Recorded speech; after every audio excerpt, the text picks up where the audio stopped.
Do you like being deliberate creator? Are you on the verge, or have you moved into the understanding that this is a vibrational universe in which you live? Do you accept that through the directing of your thoughts that you focus the energy, that's how you create? Does it please you to know that knowing what you don't want helps the process? So, does it make you want to be a little more patient with yourself in the interim before things manifest? Are you approaching the willingness to want to go to the vortex for the feeling of it rather than for the manifestation of it? Because once you get there, once you say, my vortex is my objective because there I am whole and therefore feeling good, and then I will focus specifically. Now you are really a powerful, deliberate creator. And here's why. People often think that it is the setting of the goals that is the creative work. Well, the creative work happens when you're in the middle of a relationship that's no fun. That's when you put more fun. The creative work is when you're sifting through what you don't want, knowing what you do want. In other words, the creative work is the sifting, sorting process. That's the creative work. You've done it, you've done it, you've done it, you've done it, you've done it, you've done it. The creative work is there. Then people think, oh, I have to get really specific about this thing that I want. But when they're really specific, when they don't have it, what do? They hold themselves away from it. You follow that, don't you? We've been talking about that all morning. So when they're not in the vortex and they're really specific about what they want, I want this person to be this tall and have this much money and have this color of eyes and to call me this and to do these things and to have this agenda and to have this heart. When you're saying all of those things and you're not in the vortex, but you're being specific because you think you're supposed to be specific, because that surely must be what deliberate creating is, you just hold yourself out there, having more experiences you don't want, more experiences that you don't want. Too specific. But then you get general. You quiet your mind. You bask more. You have a massage. You put your feet in the water. You pet your cat. You listen to the meditation CD. You listen to music. You do more of those things that ratchets the specifics down. So you're more general. And then you flow right into the first lock of the vortex canal. And now, when you think about what you want, you do it because it feels good to think about what you want, not because you're trying to be specific in order to make things happen. Can you hear the difference? Now you're talking about it because it feels good. Now you're talking about it because you can't stand not to talk about it. Now you're talking about it because it's who you are and it's what's showing itself to you. Now you are going with the flow of it. Are you following what we're getting at? This is such an important distinction. You want to get into the vortex and then be specific. So the rule of thumb has always been, be as specific as you can be and still feel good. And when you're not in the vortex, you can't be specific at all and feel good. But once you get into the vortex, that's when you want to start talking about it. Jerry and Esther will get into a moment in time where they're feeling so good, where something that has happened is feeling so good, and they will just milk it. Anybody listening in would think they had lost their minds because it feels so good to just keep reiterating over and over again how much I love you and how good life is and how fun this is, and wasn't that good, and did you hear what she said, and did you see the look on her face when she said it, and did you see the look in his eyes when he heard it, and did you see how we all laughed when we did it, and do you remember what it was like when we were floating on that river, and do you remember the river guide and how clever he was, and brought us right up to the edge, and I climbed right out on the boat, and the sloth was hanging right down in a branch, and I looked at him and he looked at me, and he moved his head and he moved his arms so slowly as if to say, I love you too. Jerry and Esther have had that conversation 15 or 20 times since they had their up close and personal relationship with the sloth on the Amazon River in Costa Rica. In other words, they just keep milking it. Eric was the man who was driving the boat. He would say, can you see that crocodile? What crocodile? He would put his laser beam on it and he would shine a light right on the eye of the crocodile. And then the crocodile would look at them and they would look at it, and it would look at them and they would look at it. Just milking, magnificent moments. You see what we're getting at? Do all of your offering of consistency and of focusing once you're sure you're in the vortex, and watch the power and the leverage of the energy that creates worlds help you manifest anything that you want endlessly, eternally. Now, many people at first when they hear us say that think, I don't know, Abraham, I've always pretty much known who I am, and I'm in this body. I was little, now I'm big. I was young and now I'm older, but I pretty much know, I think, who I am. We say, not even close. Most humans have no real sense of who you are. You don't know your power. You don't know your wisdom. You don't know your clarity. You don't know your stamina. You don't know your love. You don't know your worthiness. You are allowing but a scanty little part of yourself because you're fixated on problems and using those problems as your predominant point of focus. Most people offer most of their vibration, which, it's so important because your vibration equals your point of attraction. What you're putting out is what you're getting back. Most people offer the majority of their vibrational output because of something that they are observing. But they're not very particular about what they observe. Do you ever watch television? If you do, you are bombarded by unwanted stuff. And it comes at you much faster than you can sort, sift, decide, and pivot. Much faster, much faster. So you just hear it and hear it and hear it and hear it and hear it and hear it, hear it and respond, hear it and respond, hear it and respond, hear it and respond, hear it, respond, hear it, respond. And you let that television train your frequency into unwanted territory, and then you wonder why the things that are in your vortex, the things you really want, don't come to you in the way we profess that they should come. What's wrong with me, you say?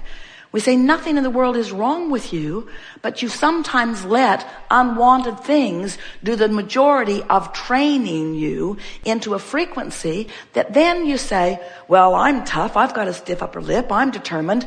I can play full on. I can make it happen. I will make myself financially prosperous. I will bring myself into alignment with what I want. And we say, really, friends, you cannot force it. You have to feel it into place. You have to allow it. You have to surrender the resistance in order to allow who you really are to be. So you have two indications of whether you're leaning away from who you really are and what you want, or toward who you really are and what you really want. The first evidenced is the way you feel, your emotions. But many of you have become so determined and strong and valiant and vigilant and hardy and determined that you can withstand a whopping amount of negative emotion. Those who were here when you got here sort of trained you that way. Quit your crying. Quit your crying, they said. Keep a stiff upper lip. The world doesn't revolve around you. It really does. It really does. Your world exactly revolves around you. And if you're keeping a stiff upper lip in the face of something unwanted and not doing anything about changing your focus until the tension goes away, you cannot be a vibrational match to the solution. That's what that tension that you feel is. That's your indication that you're not in the vicinity of who you really are and what you really want. You were source energy before you came into these bodies. Do you know that? You don't remember it. Do you know that? You don't remember it. Do you know that? You sort of have to take our word for it, but do you know that? You don't remember that. You were source energy. You don't remember that because you came forth wanting new exposure to new experience, but you don't remember what was before you were in this physical body. But you don't have to remember that because the larger part of you is still there, and that larger part of you is still emanating strong signals to you, so you don't have to remember it, you can feel it. You can feel the vibration of who you came from, but better stated, who you have become. Because as you came forth from this source energy, a part of your consciousness, into this physical body, as you explore here, knowing what you don't want and therefore knowing what you do want, every time you emanate that rocket of preference, the inner being part of you becomes it, absorbs it, amends who you are, becomes the fuller version of who you are as a result of this most recent exposure to life. So you can tell all day, every day, in every moment that you are conscious or awake or aware, you can tell whether you are vibrationally in the vicinity of who you are. You feel contentment, satisfaction, ease and flow, love and passion, exhilaration. In other words, you feel fabulous when you're tuned in to the energy of who you really are. And the less close to that frequency you are, the worse you feel. The more you feel frustration or lethargy or anger or fear or depression. In other words, the emotional guidance scale really indicates one thing and one thing only, but it's a big thing. It indicates your relationship with who you really are. So, what do you think it is that makes it feel compelling to poke around at that problem in a sort of explanatory manner? See this? I don't like it. I don't like it at all. I really don't like it. It's not enough to just say, no thanks. No, thank you. I'm not the only one who doesn't like it. We hear you say. Nobody really likes that. We shouldn't have to put up with it. We just shouldn't. I'm going to get online. I'll bet there's others feel the same way. Yep. It's a movement. I'm going to join the war against.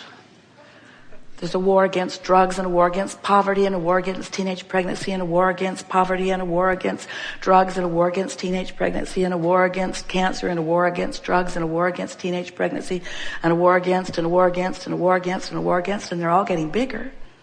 Because the more you look at something, the more law of attraction says, oh, here's more, here's more, here's more, here's more. So we want you to realize that while it is of value for you to know what you don't want, while it is helpful to know what you don't want, while solutions are born out of defining the problem, the more you define the problem, the more you define the solution. We just want to be very clear that while you're still defining the problem, you cannot catch a vibrational glimpse of the solution. And law of attraction is responding to you where you are offering your vibration. And there are a lot of people who think that just by saying positive words or by saying it in a positive way, that's enough, that law of attraction should now take them at their word. And we say, law of attraction does not take you at your word. Law of attraction takes you at your vibration. And the only way you really know what your vibration is by the way you're feeling. Today we have blended in a new and profound way, with the help of the questions that you have magnificently brought forth, whether you sat in the chair and verbalized them into the microphone or just projected them from your place wherever you are. You have helped us to remind you that this business of creation is an eternal game, and it is a game in which you are supposed to be having fun right now, right now, right now, right now, right now. We have enjoyed this interaction immensely.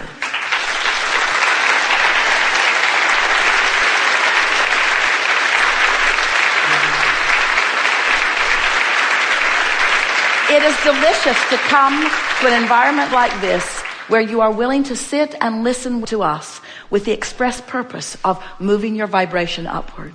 We've had a wonderful day of unfolding into new places. There have been several things that we've never approached before, never even come close to before, that we not only came to, but the majority of us collaborated and understand it fully. We are eager about what's before you, not because what was before you played with us here was not pleasing, but because what's before you now that you've played here is going to be obvious to you that it has been enhanced by what we have done here today. In other words, as things unfold over the next few days, you will know without question that it is as a result of your willingness to experience this vibrational shift. It is co-creating at its best. There is great love here for you. And as always, we remain eternally in the vortex.